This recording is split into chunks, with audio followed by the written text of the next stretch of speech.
Alô, amigos! Eis-nos aqui mais uma vez para aquelas maravilhosas histórias do povo grego. Mas do povo grego antigo, dos primórdios antes dos primórdios, quando aqui na Terra era um verdadeiro caos.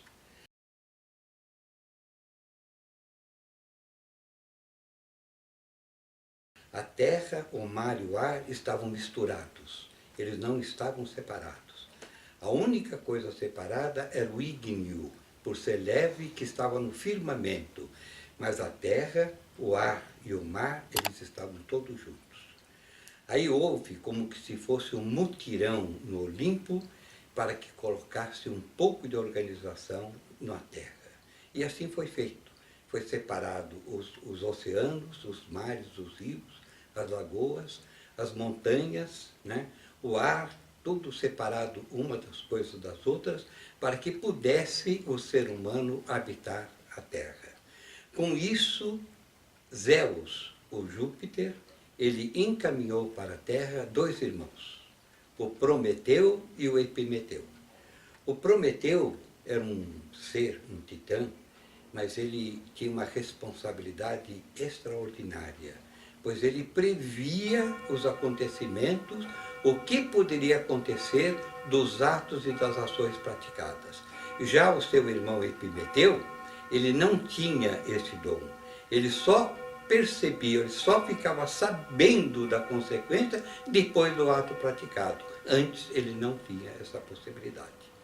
E o Prometeu, ele foi incumbido, também junto com o Epimeteu, para criar os animais e os seres humanos para habitar a Terra.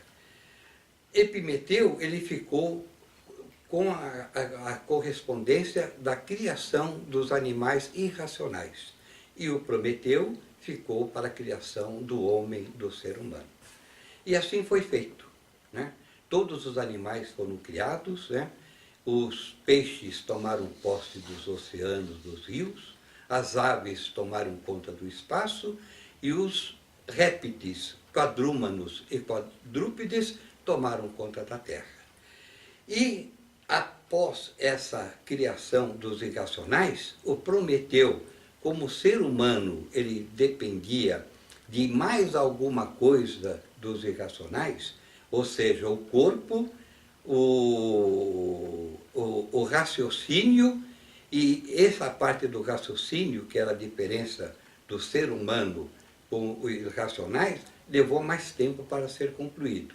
E quando foi concluído, Prometeu, ele precisou dar alguma proteção ao homem, porque não tinha proteção nenhuma. Os irracionais, alguns ficaram com a proteção de asas, outros com escamas, outros com dentes afiados, outros com mandíbulas poderosas, fortes, outros com ferrões, outros com esporas, mas o homem não tinha defesa nenhuma para si. E Prometeu, ele conversando com seu irmão Epimeteu, o Epimeteu tinha usado todas essas defesas para os racionais, não deixando nada para o homem. Com isso, Prometeu, vendo que o homem poderia ser uma presa fácil, então solicitou a Zeus, a Júpiter, se o homem poderia usar o fogo.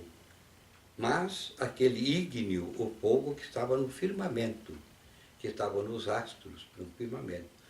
Júpiter, Zeus, ele pegou, não concordou com isso. Ele falou, o fogo é de uso exclusivo dos deuses do Olimpo. E negou essa possibilidade ao Prometeu.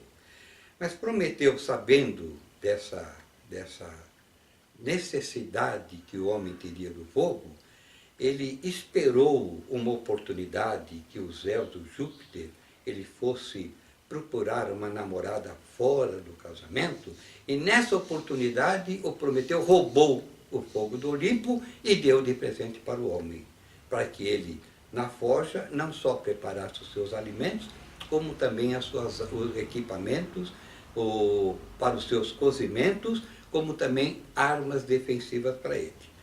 Júpiter, quando soube disso, né, raivoso com o Prometeu, ele determinou que ele, o Prometeu, fosse preso a uma rocha no Cáucaso e lá ficasse preso por 30.000 anos.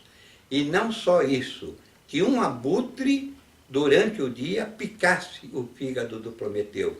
E à noite o fígado do Prometeu, ele se rejuvenescia, se restaurava, e no dia seguinte o abutre continuava picando o fígado do Prometeu, como se fosse uma lição para que nenhum outro Deus ou nenhum outro ser humano desobedecesse às ordens de Júpiter e de Zeus. Né? Com isso, o Epimeteu, o irmão dele, ficou sozinho na Terra. Júpiter, Zeus, vendo isso daí, ele criou uma moça, a Pandora, e usando a beleza da Nefertiti, a beleza da Vênus, e a graça e a alegria da Hebe, e criou verdadeiramente uma moça linda e muito graciosa, que era a Pandora, e que veio fazer companhia para o Epimeteu na Terra. Mas Zeus, Júpiter, ele incumbiu a Pandora de conservar e ficar guardado uma caixa sem possibilidade de abri-la. Com isso, ela veio para a Terra com essa incumbência. E viveu maravilhosamente bem com o Epimeteu na Terra, numa harmonia não só com o Epimeteu, mas com todos os animais, pois não havia aquela diferença de animal feroz ou não. Era uma vida tranquila, um verdadeiro paraíso, aonde Epimeteu e a Pandora estavam vivendo junto dos animais. E verdadeiro paraíso, onde tinham os alimentos à disposição, a toda a disposição deles, sem necessidade de outras coisas, a não ser usufruir das belezas e das bênçãos do paraíso. Mas Pandora, curiosa, e cada vez mais a sua curiosidade aumentava, querendo saber o que tinha dentro da caixa que o Zeus determinou para que ela guardasse. E ela, naquela curiosidade, será que tem alguma fruta especial, uma ambrosia, um néctar? O que será que tem dentro da caixa? Uma joia preciosa? E naquela curiosidade, ela pergunta para o Epimeteu, que tal se a gente abrir essa caixa? Epimeteu, lógico, sem ver as consequências do que poderia acontecer, respondeu para ela, Pandora, a caixa está envolta e segura com uma corda e com um laço muito fácil de ser refeito se você desmanchá-lo. Você pode abrir, ver o que tem dentro, depois a gente fecha a caixa e fica tudo como se nada tivesse acontecido. Ela não teve dúvida, ela abriu a tampa da caixa, desatou aquela cordinha, desatou o nó, abriu a caixa e, por Júpiter, todos os males possíveis e imaginários começaram a sair dentro da caixa.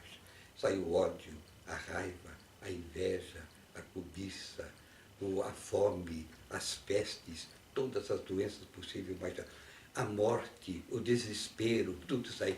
Ela quis fechar a caixa, quis que voltasse tudo para a caixa, mas, lamentavelmente, aquilo lá ficou no ar e espalhou pela terra, estando na terra até os dias de hoje.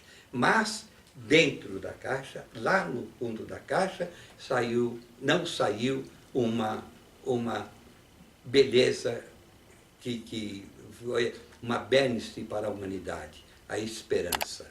A esperança ficou dentro da caixa e lá permanece até hoje, como se estivesse nos corações dos seres humanos. A esperança que nunca vai ser perdida. Sempre, cada um de nós vai ter a esperança de um dia as coisas vão melhorar, de um dia a doença vai terminar, de um dia aquele trabalho vai dar resultado. E nessa certeza de cada um, temos a absoluta certeza que todo o trabalho feito com disciplina e amor, nós encontraremos as soluções para todos os problemas. Esperança, viva a esperança.